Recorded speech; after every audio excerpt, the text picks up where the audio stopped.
அனைத்து கால்நடை நண்பர்களுக்கும் வணக்கம். உங்கள் கால்நடை நண்பன் ஜேடிகே பேசுகிறேன். ஒரு நண்பர் மாடு சோப்பு சாப்பிடுது, அப்படி சாப்பிட்டுட்டா என்ன ஆகுறது அப்படின்னு கேட்டுட்டு இருந்தார்.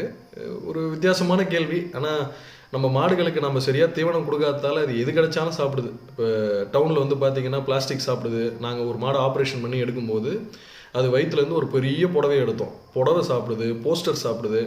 இப்போ இது மாதிரி மற்ற பொருள்கள்லாம் சாப்பிட்றதுக்கு முக்கிய காரணம் என்ன அப்படின்னு பார்த்தீங்கன்னா, நம்ம சமச்சீர் தீவனம் கொடுக்கல. தீவனம் கொடுக்கலன்னு நான் சொல்ல வரல, சமச்சீர் தீவனம் கொடுக்கல. அப்போ சில சத்துக்கள் கிடைக்கல அப்படின்னா இது மாதிரி விஷயங்கள் நடக்கிறதுக்கு வாய்ப்பு இருக்குது.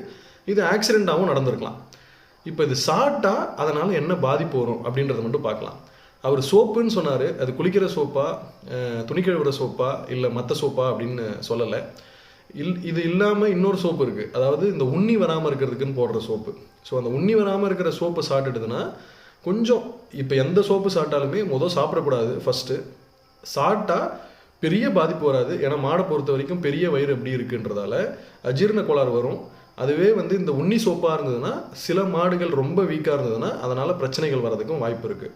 ஸோ இது மாதிரி ஏதாவது தெரியாமல் சாப்பிட்டுடுது அப்படின்னும் போது நம்ம என்ன பண்ணலாம் அப்படின்றத மட்டும் நான் சொல்கிறேன்.